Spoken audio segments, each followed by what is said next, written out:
क्या हाल है बेटा? सेकंड ईयर केमिस्ट्री वालों, ठीक ठाक हो? खैर खैरियत से हो? केमिस्ट्री की समझ आ रही है? लास्ट लेक्चर शायद कोई पूरे 40 मिनट का था या थोड़ा सा एक्सटेंड था, तो आज का लेक्चर में हम आपको 2-4 मिनट की रियायत दे देंगे, वो कंपनसेट कर देंगे। आज आपने जनाब अली लास्ट लेक्चर में एक्चुअली उसमें चूँकि वो बिल्कुल सेम चीज़ें थी ना, हैज़नक्लेवर और बकमैन, तो वो एक ही दिन में हो जाना आपके लिए फिर बेहतरी है, आसानी उसमें थी आपको। तो आज हम सिर्फ इसके रिएक्शन करेंगे और इसके यूजेस करके इंशाल्लाह ताला हैलोजन से मामला जो है वो मुकम्मल कर लेंगे। बेटा कल हमने पढ़ा था ऑक्सी एसिड का जो रिमेनिंग था टॉपिक, वो कंप्लीट किया था। मैंने आपको उसमें बताया था इंपॉर्टेंट शॉर्ट क्वेश्चन वो क्या कि वो जो चेंजेस क्या होंगे with the change in oxidation state, what factors will come in effect, क्या फैक्टर्स होंगे जो कि अपना काम कर रहे होंगे। उनमें हमने बात की कि उसकी ऑक्सीडाइजिंग प्रॉपर्टी वो कम हो जाती है, फिर थर्मल स्टेबिलिटी बढ़ जाती है, सॉलिबिलिटी बढ़ जाती है, फिर हमने देखा कि उसकी एसिड स्ट्रेंथ बढ़ जाती है, और ये अलग से शॉर्ट क्वेश्चन भी एसिड स्ट्रेंथ वाला। फिर हमने देखा परक्लोरिक एसिड की सिर्फ एक इक्वेशन थी और उसमें चंद एक छोटी सी बातें थी, लाइक उसकी सॉलिबिलिटी वगैरह के 67% में उसको किया जाता है स्टोर। फिर हमने देखा ब्लीचिंग पाउडर में हैज़नक्लेवर और बकमैन्स का मेथड बिल्कुल सेम था, सिर्फ डिफरेंस क्या था, हैज़नक्लेवर में वो जो ट्यूब्स हैं वो हॉरिजॉन्टल हैं इस फॉर्म में, और बकमैन्स में एक रूम है, एक टावर सा मौजूद है, बस इतना सा फ़र्क था, बाकी और कोई ख़ास फ़र्क नहीं था। इक्वेशन भी दोनों की सेम थी। अच्छा, इस प्रिंसिपल को ना काउंटर करंट प्रिंसिपल कहते हैं। जिस प्रिंसिपल के ऊपर ये चीज़ काम कर रही होती ना, counter current, counter current, counter current का क्या मतलब है कि काउंटर मतलब करंट का वर्ड यूज किया जाता है एक फ्लो के लिए, एक चीज जो चल रही हो ना एक रिदम में, एक फ्लो में, उसके लिए करंट का वर्ड यूज किया जाता है। काउंटर, उसको काउंटर करना, उसके अगेंस्ट आना। तो उसमें वो क्या हो रहा था, कैल्शियम हाइड्रोक्साइड आ रहा है ऊपर से, तो क्लोरीन कहाँ से आ रही, वो नीचे से आ रही, like accident, counter current, opposite, एक दूसरे से ऑपोजिट आना। तो ये इस प्रिंसिपल के पे ऊपर काम कर रहा होता है। इसी सिंपल सी इक्वेशन थी, वो आपने देख ली थी। आज हम पेज नंबर 89 के ऊपर इसके रिएक्शन स्टार्ट करते हैं। इंतहाई छोटे से, आसान से, मासूम से रिएक्शन है, लेकिन बोर्ड में आ जाया करते होते हैं। देखें जनाब अली, कहाँ से बात शुरू, कैल्शियम ऑक्सीक्लोराइड। अच्छा, मैंने आपको बताया था कि बुक में भी CaOCl2 लिखा हुआ है, आप भी CaOCl2 फिर लिख सकते हैं क्योंकि बुक में लिखा हुआ है, लेकिन ज़्यादा बेटर जो तरीका है ना इसको लिखने का, वो CaOClCl, ये लिखने का तरीका ज़्यादा बेहतर है। इसको यूँ लिखना चाहिए क्योंकि मैंने आपको बताया था मिक्सचर होता है बेसिकली। अच्छा जनाब अली, ओके, क्या हो रहा है जनाब, इसकी क्वेश्चंस देखें ज़रा। मैंने एक ही फ्लो चार्ट बना देना है और इसी में इंशाल्लाह सारी बातें क्लियर हो जाएंगी। इसकी डीकम्पोजिशन हो, क्या बनना चाहिए आप बता दें, क्या बनना चाहिए। एक तो होगा Ca+2, फिर हो जाएगा Cl नेगेटिव, और तीसरी चीज़ हो जाएगी OCl या ClO। ये भाई साहब को आपने एक दफ़ा पहले भी देखा हुआ है, OCl या ClO एक ही बात होती है, OCl लिख दें या ClO लिख दें, ये आपने पहले भी देखा हुआ। कहाँ देखा हुआ आपने? ये जहाँ पे वाटर ट्रीटमेंट पड़ी थी हमने उसकी इन्वायरमेंटल केमिस्ट्री में, वहाँ पे आपने देखा था। ले जनाब, ये होगी इसकी डीकम्पोजिशन। ओके, उसके बाद एक रिएक्शन है इसका सल्फ्यूरिक एसिड के साथ और डाइल्यूट सल्फ्यूरिक एसिड के साथ। बेसिकली इस रिएक्शन में क्या होना है, इस रिएक्शन में जनाब अली बन जाता है, एक चीज़ तो बन जाती है कैल्शियम क्लोराइड, दूसरी चीज़ कैल्शियम सल्फेट, डाइल्यूट एसिड है ना, और तीसरी चीज़ साथ में बन जाती है HOCl। HOCl भी आपने देखा हुआ पहले। HOCl कहाँ देखा हुआ? Hypochlorous acid, hypochlorous acid. कल के ऑक्सी एसिड्स में भी बात हो गई थी इसकी, HOCl हाइपोक्लोरस एसिड, और हमने ये वहाँ पे भी देखा था उसमें, इसी में वाटर ट्रीटमेंट में, चैप्टर 16 में, इन्वायरमेंटल केमिस्ट्री में। ओके जनाब, उसके बाद दूसरी क्वेश्चन क्या है, उसके बाद अगर आप H2SO4 के साथ रिएक्शन करवाएं लेकिन ये हो एक्सेस में, ये किस फॉर्म में हो, ये एक्सेस में हो, तो you will not gate chlorides. Calcium chloride आपको नहीं मिलेगा, कैल्शियम सल्फेट मिल जाएगा और साथ में क्लोरीन गैस मिल जाएगी। ऐसे ही है? हाँ जी बिल्कुल सही। कैल्शियम सल्फेट मिल जाएगी, क्लोरीन गैस मिल जाएगी, साथ में वाटर आ जाएगा।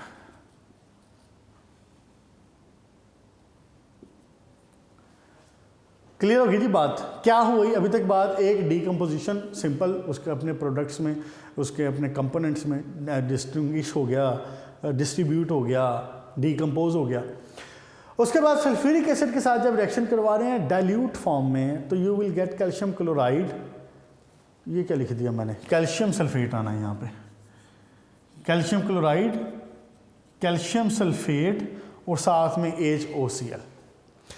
अगर हम सल्फ्यूरिक एसिड एक्सेस के साथ रिएक्शन करवाएं, चाहे कंसनट्रेटेड हो चाहे डाइल्यूट हो, लेकिन हो एक्सेस में, तो क्या बनता है? फिर सिर्फ सल्फेट बनेगा और साथ में क्लोरीन गैस निकल जाएगी।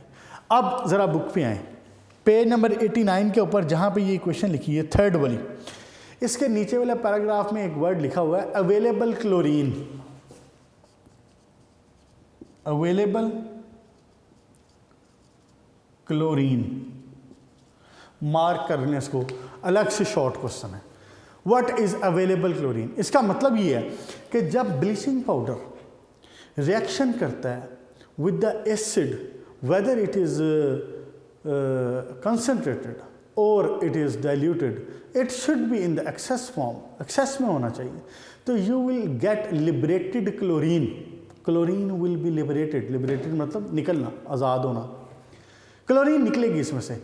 ये वो क्लोरीन है जो इसके अंदर इंट्रैप हुई होती है, ये करीब 35 से 40% होती है, 35 से 40% होती है। इसको आप कहते हैं अवेलेबल क्लोरीन। इसी क्लोरीन के निकल जाने की वजह से जो ब्लीचिंग पाउडर है, इसका कंटेनर को टाइटली क्लोज करके रखा जाता है, टाइट करके रखा जाता है, बंद करके, वरना क्लोरीन गैस निकल जाएगी बीच में से। तो क्लोरीन निकलेगी तो पीछे ब्लीचिंग पाउडर क्या बचा फिर? अगर क्लोरीन गैस निकल गई तो पीछे क्या बचा? ब्लीचिंग पाउडर तो कुछ भी ना बचा फिर पीछे। क्लोरीन के लिए इसको कंटेनर को टाइट करके बंद करके रखा जाता है, ये अवेलेबल क्लोरीन जिसको कहा जाता है क्या? Available chlorine. यहाँ पे हो गए जनाब, ये वाला आपने इस पॉइंट में से कर लेना है, ये वाले पैराग्राफ में से। अच्छा, उसके बाद जनाब अली पॉइंट नंबर 4 पे आए। अगर रिएक्शन हो HCl के साथ तो व्हाट यू विल गेट? आपको मिलेगा जनाब अली कैल्शियम सल्फेट, साथ में क्लोरीन गैस, साथ में वाटर। पॉइंट नंबर 4, कोई मुश्किल है? एक जैसे हैं, सेम सेम है सारे। अगर मैं रिएक्शन करवा दूं अमोनिया के साथ तो क्या होगा? सेम, कैल्शियम क्लोराइड, वाटर, और अब चूंकि साथ में यहाँ नाइट्रोजन भी आ रही है, अमोनिया है ना, तो साथ में यहाँ पे नाइट्रोजन गैस निकल आती है। क्या निकल आता है? Nitrogen gas. Point number 5 clear होगी जी बात? ओके, उसके बाद पॉइंट नंबर 6 पे देखें। अगर ये रिएक्शन करवाऊं कार्बन डाइऑक्साइड के साथ तो we will get calcium carbonate, साथ में क्लोरीन गैस। मुश्किल है? पेज नंबर 89, सारे के सारे रिएक्शन इस वक्त आपके सामने लिखे हुए हैं। क्या हो रहा है? रिपीट करता हूँ एक बार, फिर आगे चलते हैं। क्या हो रहा है जनाब? डीकम्पोजिशन, कंपोनेंट्स बन जाए, calcium chloride ClO। Sulphuric acid dilute के साथ रिएक्शन, तो कैल्शियम मुकम्मल क्लोरीन फिर नहीं निकल पाएगी ना, इस वजह से कैल्शियम क्लोराइड बना है। डाइल्यूट सल्फ्यूरिक एसिड था और एक्सेस में भी नहीं था, तो फिर क्लोरीन मुकम्मल लिबरेट नहीं हो पाएगी, इसलिए कैल्शियम क्लोराइड बन गया। Calcium chloride, calcium sulphate, HOCl। लेकिन अगर एक्सेस में हो तो फिर वो क्लोरीन सारी को निकाल देगा। क्या बन जाएगा? Calcium sulphate. कैल्शियम सल्फेट तो बनना ही है ना, कैल्शियम सल्फेट ये तो बनेगा ही बनेगा, साथ में क्लोरीन गैस, साथ में वाटर। इसी इक्वेशन से फिर आपने बताना है कि जी अवेलेबल क्लोरीन क्या होती है। अगर शॉर्ट क्वेश्चन आता है what is available chlorine for the bleaching powder, आप ये वाली इक्वेशन देंगे, अवेलेबल क्लोरीन का बताएंगे, ये बताएंगे कि होती क्या है, ये बताएंगे कि 35 से 40% होती है। क्लियर जी? उसके बाद HCl के साथ reaction, calcium sulphate, chlorine gas निकल गई। अमोनिया के साथ रिएक्शन, कैल्शियम क्लोराइड, ये नाइट्रोजन गैस निकल गई। उसके बाद अगर कार्बन डाइऑक्साइड के साथ तो कैल्शियम कार्बोनेट और क्लोरीन गैस आउट। क्लियर जी। नेक्स्ट देखें, यूजेस देखें, इंतहाई आसान, लेकिन कम से कम 4-5 यूजेस जहन में रखना, शॉर्ट क्वेश्चन पूछ सकता है। क्या कहना आपने यूजेस में जनाब? लेबॉर्ट्री रीजेंट के तौर पे इस्तेमाल होता है, क्लोरीन और ऑक्सीजन के सोर्स के तौर पे इस्तेमाल हो सकता है। फिर ब्लीचिंग पाउडर बड़ा कामयाब, बड़ा बेहतरीन रंग काट है। क्या इसको रेज कर दूं? क्या है जनाबी अली? रंग काट, जिसको कहते हैं डी कलराइजर। और डी कलर, ये बात हो चुकी है वैसे हमारी पहले, ये मैं आपको बता दूं, ये बात हमारी ऑक्सीडाइजिंग प्रॉपर्टी में सारी हो चुकी है, ये वाली बात। क्या? Decolourising property. और वो क्यों है? Due to oxidising property. ये कलर रंग काट के तौर पे इस्तेमाल होता है। क्यों होता है इस्तेमाल? डीकलराइज कर सकता है चीज़ों को, चिट्टा सफ़ेद कर देगा। अगर कोई आप कोई और रंग की होगा, कोई कपड़ा होगा, उसको सफ़ेद कर देगा, वाइट कर देगा उसको। अक्सर घरों में भी इस्तेमाल हो रहा होता है ब्लीचिंग पाउडर। तो उसके बाद क्यों ये काम कर रहा है? Due to oxidising property, oxidize करता है। ओके जनाब। तो उसके बाद ब्लीचिंग के लिए, कॉटन के लिए, फिर लिनन के लिए, लिनन भी काइंड ऑफ कपड़ा है। और फिर उसके बाद पेपर पल्प के लिए, बिल्कुल पेपर पल्प, ये जो इंशाल्लाह ताला पेपर इंडस्ट्री में पढ़ेंगे, बल्कि शायद मैंने एक बार पहले जिक्र किया, हाँ रिसाइकलिंग में जिक्र हुआ था इन्वायरमेंटल के लास्ट में। क्या कर रहे थे उसमें, जो पेपर आ रहा होता है, बेसिकली दरख्त जो हैं वो तो वाइट कलर के नहीं है ना, जो दरख्त जिनसे बन रहा है, सफ़ेदे का दरख्त हो गया, या काई हो गई, या चावलों का बुरादा हो गया, जो उसका वो फोक होती है ऊपर से जो उसका छिलका निकलता है, या पुराना पेपर रद्दी वगैरह इस्तेमाल करें, तो ये तो वाइट नहीं होता ना, ये तो कलर्ड होता है, ऑब्वियसली ब्राउनिश सा कलर बन जाता है एक मिक्सचर का। तो हम क्या करते हैं, इसमें से क्लोरीन या ब्लीचिंग पाउडर पास करवाते हैं, तो फिर क्या करता है वो उसको डीकलराइज कर देता है, वाइट कर देता है उसको। उसके बाद और बस फॉर मेकिंग अनश्रिंकेबल वूल, वूल को अनश्रिंकेबल करने के लिए, ऊन को कि जो वो श्रिंक ना हो, जैसे स्वेटर वगैरह होते हैं, उनको उनकी जो श्रिंक होने की सलाहियत है उसको ख़त्म करने के लिए ये भी इस्तेमाल होता है। ओके जनाब, now the last topic for halogens, commercial uses of halogen and there compound. Important हैं, लॉन्ग क्वेश्चन नहीं बनता, बनाने को कह दे कमर्शियल का यूजेस लिखें, लेकिन यूजुअली लॉन्ग क्वेश्चन नहीं बनता, इसमें से शॉर्ट क्वेश्चन ज़्यादा बन जाते हैं। वो मैं आपको बता देता हूँ कौन कौन से बनते हैं। एमसीक्यूज़ बन जाते हैं, एक नज़र इसको पूरे पैराग्राफ को देख लेते हैं, जो इसमें से चीज़ें बातें निकलती हैं वो भी साथ बता देता हूँ। चलें इसी बहाने एक दफ़ा नज़र से भी गुजर जाएगा।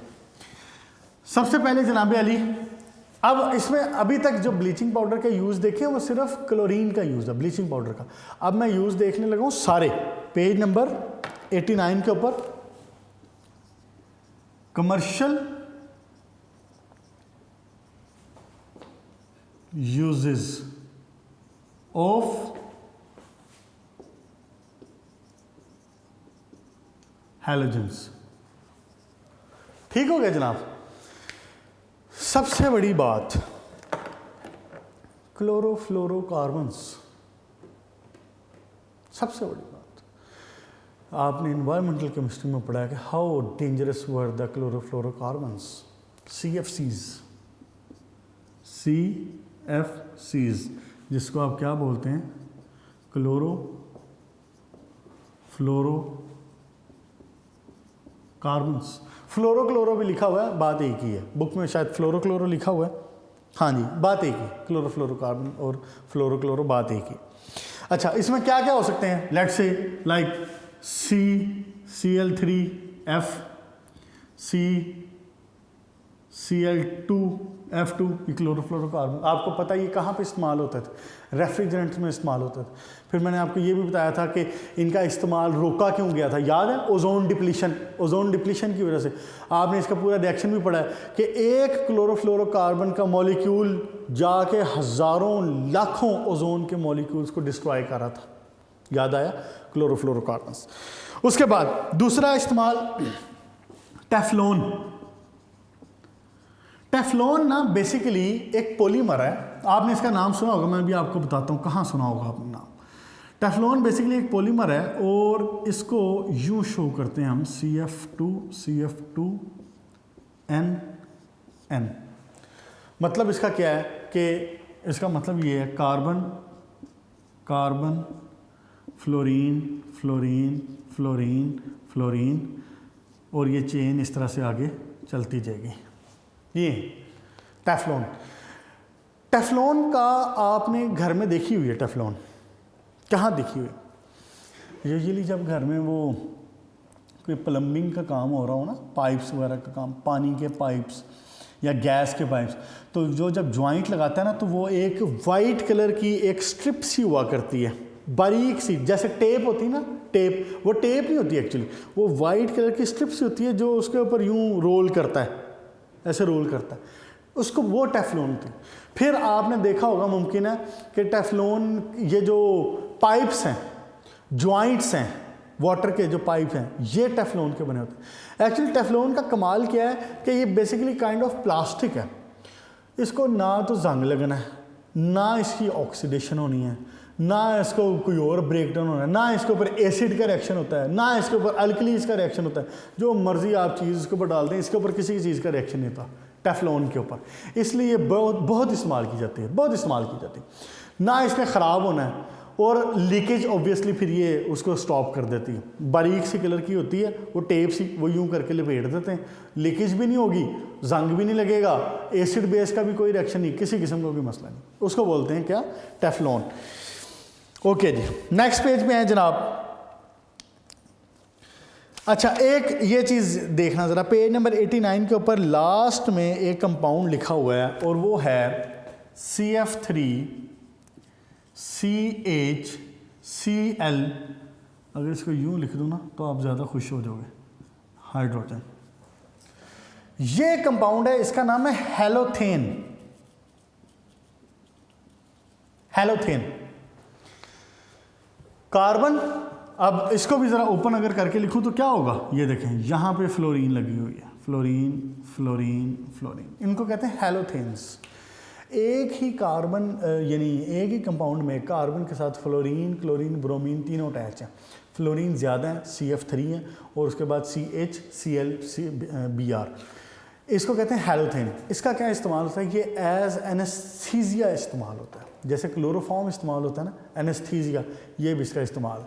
ये स्ट्रक्चर बनाने का मकसद ये है कि शॉर्ट क्वेश्चन में ना पूछ ले कहीं पे कि जी हेलोथेन का बताएं किसी चीज़ के साथ मिला के, या सिर्फ कह दे हेलोथेन का स्ट्रक्चर बताओ, इसलिए इसको एक नज़र ज़रूर देख लेना। क्या? CF3CHCl Br, मैंने ओपन करके लिख दिया ताकि कोई कन्फ्यूजन ना हो। कंबाइन करके अगर आप लिखेंगे तो ऑब्वियसली आप इसको सिर्फ इस फॉर्म में लिख सकते हैं, ऐसे। ठीक हो गया जी, सेम चीज़ है जो बुक में। उसके बाद जनाब अली नेक्स्ट देखें, फ्लोराइड टूथपेस्ट में इस्तेमाल होते हैं। बिल्कुल, मैंने आपको ये बात बताई है, मेरा ख्याल है शायद इन्वायरमेंटल में बात हुई थी कि फ्लोराइड कहाँ पे इस्तेमाल होते हैं? टूथपेस्ट में इस्तेमाल होते हैं, लेकिन उसको अंधाधुंध नहीं इस्तेमाल करना। फ्लोराइड की अगर बॉडी में हो जाए, डेपोजिशन हो जाए, तो ये भी हैज़र्डस है, ये भी डेंजरस होती है। तो यूजुअली मैंने आपको बताया था कि 1 मिलीग्राम इसका जो है वो एक डे में, पर डे इसका इस्तेमाल होना चाहिए। तो हम फ्लोराइड के टूथपेस्ट भी बनाते हैं, ये टूथ डीके से भी बचाता है। फिर फ्लोराइड जो है वो ऑक्सीडेटिव प्रॉपर्टी रखता है, आपको पता है बेस्ट ऑक्सीडेटिव प्रॉपर्टी इसी की है, सबसे ज़्यादा स्ट्रॉन्गेस्ट ऑक्सीडाइजिंग एजेंट यही है। तो ये जनाब अली टीथ को वाइट होने के लिए भी इस्तेमाल करेगा, और कैविटीज से भी बचाता है, टूथ डीके से बचाता है बेसिकली। उसके बाद chlorine is use in the manufacture of bleaching powder. हमने तसल्ली से तफसील से ब्लीचिंग पाउडर की बात कर ली है। डिसइंफेक्टेंट के तौर पे जरासीम को कुछ किल करने के लिए एज डिसइंफेक्टेंट जरासीम कुश के तौर पे इस्तेमाल होता है। उसके बाद एंटीसेप्टिक का भी वही काम है, जरासीम कुश। इंसेक्टिसाइड को किल करने के लिए उसके लिए भी इस्तेमाल हो सकता है। उसके बाद हर्बिसाइड्स, ये जो सारी चीज़ें ये बेसिकली क्लोरीन से बन रही होती हैं। हर्बिसाइड्स हो गई, इंसेक्टिसाइड्स हो गई, क्लोरीन से बन रही हैं। उसके बाद जनाब अली क्या है, फिर हमने देखा है कि PVC, बिल्कुल polyvinyl chloride, PVC, polyvinyl chloride. आपके जो शॉपिंग बैग हैं, प्लास्टिक्स हैं, बॉटल्स हैं, सारे पीवीसी की बन। बॉटल जो आप कोल्ड ड्रिंक जिसमें पीते हैं, प्लास्टिक की जो बॉटल है, पीवीसी, और उसमें पीवीसी में क्लोरीन इस्तेमाल होता है। आपने रिएक्शन पढ़ा भी हुआ है, उसमें भी देखेंगे इंशाल्लाह, ऑर्गेनिक में भी जाके रिएक्शन देख लेंगे। यहाँ पे रिएक्शन वगैरह के चक्कर में पढ़ने की ज़रूरत नहीं, जहाँ उसने जिस यूज़ का जितनी बात लिखी है उतना लिखें, कोई ज़रूरत नहीं है एक्स्ट्रा सियाने बनने की। ओके जनाब Ali, chloroform and carbon tetrachloride are prepared from the, बिल्कुल ये सारी बातें हो गई हैं। उसके बाद इथाइलिन ब्रोमाइड का एक इस्तेमाल होता है कि ये इंजन में, गाड़ियों में इस्तेमाल होता है। इथाइलिन ब्रोमाइड, क्या? इथाइलिन ब्रोमाइड, ये इस्तेमाल होता है इंजन में, गाड़ियों में। उसको लेड के डिपॉजिट से बचाने के लिए इस्तेमाल होता है। लेड सल्फेट के, अगर पेट्रोल में लेड हो ना मौजूद, मुकम्मल क्लीनअप ना हुआ हो, तो वो डेपोजिशन हो जाती है उसकी, लेड सल्फेट वगैरह बन जाते हैं, लेड ऑक्साइड बन जाते हैं, इस डेपोजिशन को बचाने के लिए। Okay ji, bromine is also use as fungicide. Silver bromide is use in photography. Silver bromide, बिल्कुल आप तो माशाल्लाह नए दौर के बच्चे हो, तो आपने मुमकिन है सिल्वर ब्रोमाइड ना देखा हो, या आपने वो पुरानी वो जो फोटोग्राफिक फ़िल्म होती थी वो ना देखी हो। हमने तो अपना सारा बचपन उन्हीं में गुजारा, और एक तस्वीर बनाने से पहले भी ना सोचना पड़ता था कि अगर तस्वीर ख़राब होगी तो रील ज़ाया होगी बाकायदा। वो जो रील उसमें डला करती थी पुराने कैमरों में, वो रील, कोडेक बड़ी मशहूर कंपनी हुआ करती थी उस ज़माने की, अब तो नाम भी नहीं सुनते हम इसका। तो वो जनाब वो रील हुआ करती थी एक, वो बेसिकली क्या, आपने शायद कभी देखा हो सकता है, मुमकिन है कि आप अपने वालदा वालिद से पूछें, कोई उनकी शादी की तस्वीरों की वो पड़ी हों, उसको क्या बोलते थे, नेगेटिव। एक बड़ा कॉमन वर्ड यूज़ होता है उसके लिए, नेगेटिव का। तो वो क्या होता है बेसिकली, आप कभी अगर कभी घर में आपको वो मिले नेगेटिव, तो आप वो एक स्ट्रिप सी होती है, लाइक एक्सरे, जैसे एक्सरेज होते हैं ना, बिल्कुल इस तरह की वो स्ट्रिप्स होती हैं। वो स्ट्रिप्स आप उठा के ऐसे रोशनी में करके देखें ना, तो आपको उसमें करैक्टर नज़र भी आएंगे कि ऐसे बच्चा घूम रहा है और जनाब दरख्त बने हुए हैं, पूरे करैक्टर आपको नज़र आएंगे। उसी को फिर ये इनलार्ज करके तस्वीर में कन्वर्ट किया करते थे, पिक्चर में। तो वो जो फिल्म थी ना बेसिकली, वो जो नेगेटिव था, वो जो ब्लैक एंड वाइट एक पिक्चर दिया करता था, वो बेसिकली सिल्वर ब्रोमाइड की कोटिंग होती है उसके ऊपर। देखें, मतलब अब आप केमिस्ट्री का शुक्रिया कहाँ कहाँ अदा करेंगे, केमिस्ट्री के बगैर ज़िंदगी अधूरी है आपकी। मेरा ख्याल आपको माननी चाहिए दिल से बात अब तो उसके ऊपर सिल्वर ब्रोमाइड की कोटिंग होती थी। सिल्वर ब्रोमाइड एक्चुअली ना लाइट सेंसिटिव होता है, लाइट सेंसिटिव होता है। जैसे ही इसके ऊपर लाइट पड़ती है ना, तो ये कन्वर्ट हो जाता है सिल्वर में, ये कन्वर्ट होता है। तो जब ये कन्वर्ट होता है तो जिस जगह पे लाइट पड़ी है वहाँ पे कलर विल बी डिफरेंट, और जिस जगह पे लाइट नहीं पड़ी वहाँ पे कलर विल बी डिफरेंट। इसीलिए आप जब नेगेटिव में देखें ना, तो आपको वो यूजुअली ब्लैक एंड वाइट में नज़र आता है, बहुत कलर उसमें नहीं नज़र आते। बाद में कुछ नेगेटिव आए थे जिसमें कलर्स भी इस्तेमाल होना शुरू हुए हैं, लेकिन बेसिकली वो सिल्वर ब्रोमाइड से काम शुरू हुआ था। तो वो आपको ब्लैक एंड वाइट में नज़र आ रहा होता है, या तो किसी जगह आपको एक शबीह सी मिलेगी कि फ़लाँ जगह पे ये दरख्त बना हुआ है, फ़लाँ जगह पे बच्चा बना हुआ है, बस। लेकिन जब आप उसको इनलार्ज करते हैं फिर आपको एक्चुअल पिक्चर नज़र आती है। ओके जनाब, उसके बाद नेक्स्ट देखें जी, अब आए आयोडीन के ऊपर। आयोडीन का जो मेजर काम है ना, आयोडीन का मेजर यूज़ है फार्मास्यूटिकल में, क्योंकि आयोडीन एक बड़ा अच्छा डिसइंफेक्टेंट है। ये जर्मिसाइड्स के तौर पे काम होता है, जर्म्स को किल करने के तौर पे काम होता है, के लिए इस्तेमाल होता है। मैं आपको बताता हूँ कि आपने आयोडीन कहाँ घर में देखी है। देखें, आप केमिस्ट्री की चीज़ें घर में इस्तेमाल करते रहते हैं, लेकिन आप ना केमिस्ट्री का शुक्रिया नहीं अदा करते। आप ये जो पायोडीन है, पायोडीन, जिसको आप टिंक्चर ऑफ आयोडीन, इसका स्पेसिफिक नेम है। आप पायोडीन की बोतल घर में रखी होती, हर घर में पड़ी होती। वो क्या होती है, वो एक पर्पल से कलर की दवाई सी होती है। जैसे ही कहीं पे किसी बच्चे को कोई डैमेज हुआ, खुदा न खास्ता कोई चोट लगी, कुछ भी, तो फ़ौरन से कहते हैं जी पायोडीन डालें उसके ऊपर। क्यों? जर्मिसाइड्स के तौर पे इस्तेमाल होती है, बेहतरीन डिसइंफेक्टेंट है पायोडीन, ठीक है। इसमें आयोडीन इस्तेमाल होता है, आयोडीन बिल्कुल इसमें इस्तेमाल हो रही, टिंक्चर ऑफ आयोडीन इसको बोलते हैं। अब आपको अगर कहीं चोट लगे तो आप यूज़ करते हैं मूव, और इस तरह की ट्यूब्स और भी हैं। पहले वक्त में ना एक बड़ी मशहूर हुआ करती थी क्रीम थी, उसका नाम था आयोडेक्स। आयोडेक्स बड़ी मशहूर, हर जब भी हम शाम को ड्रामा देखने बैठना ना, तो हर उसमें वक्फे में बीच में इसके एडवर्टीज़मेंट ज़रूर आई होती थी, आयोडेक्स की बहुत इस्तेमाल होती थी। ये भी बेसिकली आयोडीन से बनी होती है, पेन किलर के तौर पे इस्तेमाल होती है, लेकिन एक्सटर्नल यूज़ होता है, इंटरनल यूज़ नहीं होता इसका, एक्सटर्नल यूज़ होता है। तो अब जो आप मूव वगैरह इस्तेमाल कर रहे हैं वो भी करीब इसी की फॉर्म है, लेकिन थोड़ी सी इन्हांस्ड फॉर्म है। आयोडेक्स वगैरह मेरा नहीं ख्याल अब वैसे मिलती है। अच्छा जी, और इसके अलावा आयोडीन हमारी बॉडी में भी ज़रूरत रहती है आयोडीन की। अगर हमारी बॉडी में आयोडीन की कमी हो जाए तो बायो वाले जो बच्चे बैठे हुए हैं, मेडिकल वाले, उन्होंने स्पेशली सुना होगा कि एक बीमारी होती है गिलहड़ की, जिसको इंग्लिश में आप बोलते हैं ग्वाइटर। ये बेसिकली इसमें क्या होता है, थायराइड का इशू होता है, इसमें थायराइड ग्लैंड्स आपके स्वेल अप हो जाते हैं, तो ये आयोडीन की कमी की वजह से होता है।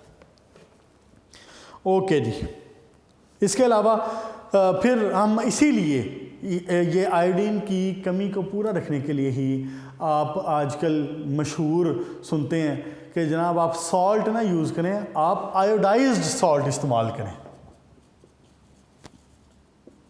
सुनते हो ना, आयोडाइज्ड सॉल्ट। आयोडाइज्ड सॉल्ट क्या है कि उसके अंदर आयोडीन डाली होती है। नॉर्मल जो सॉल्ट है उसके अंदर तो पोटाशियम क्लोराइड सोडियम क्लोराइड होता है, तो इसके अंदर आयोडीन भी डाली होती है साथ में, यानी सोडियम आयोडाइड, पोटाशियम आयोडाइड, ऐसे कंपाउंड इसके इस्तेमाल किए होते हैं।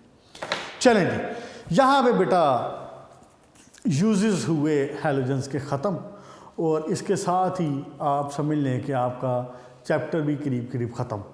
इंशाल्लाह ताला 2 टॉपिक रह गए, सिर्फ 2 टॉपिक में ना, इसमें साथ में ये करेंगे कि इसकी एक्सरसाइज भी नेक्स्ट लेक्चर में देख देंगे। 2 लेक्चर इंशाल्लाह ताला मज़ीद होंगे और ये चैप्टर नंबर 5 आपका कंप्लीट। उम्मीद है कि आपको समझ आ गया होगा, बड़ी तफसील से बातें हुई हैं, थोड़ा थोड़ा सा हम पढ़ते रहे हैं। हर चैप्टर पे कम से कम भी हमारे 10 से 12 दिन लगे हैं, तो अच्छे तरीके से बेटा तैयारी कर लें। अगर किसी किस्म का कोई इशू है, कोई कन्फ्यूजन है, तो ऑब्वियसली आप कांटेक्ट कर सकते हैं। ऑफिशियल नंबर स्क्रिप्ट चल रही होती है नीचे, आप ऑफिशियल नंबर वहाँ से रब्ता कर सकते हैं। बच्चे रब्ता कर भी रहे हैं, बाकी जिनको नहीं पता या किसी किस्म की कोई कन्फ्यूजन है तो ऑब्वियसली आप उस पर रब्ता कर सकते हैं, और LMS पे पूछ सकते हैं आप क्वेश्चंस, वो इंशाल्लाह ताला आपको जवाब दे दूँगा यहाँ पे। चलें, यहाँ तक रखते हैं बात। आज देख लें, मैं आपको जल्दी फ्री कर दिया।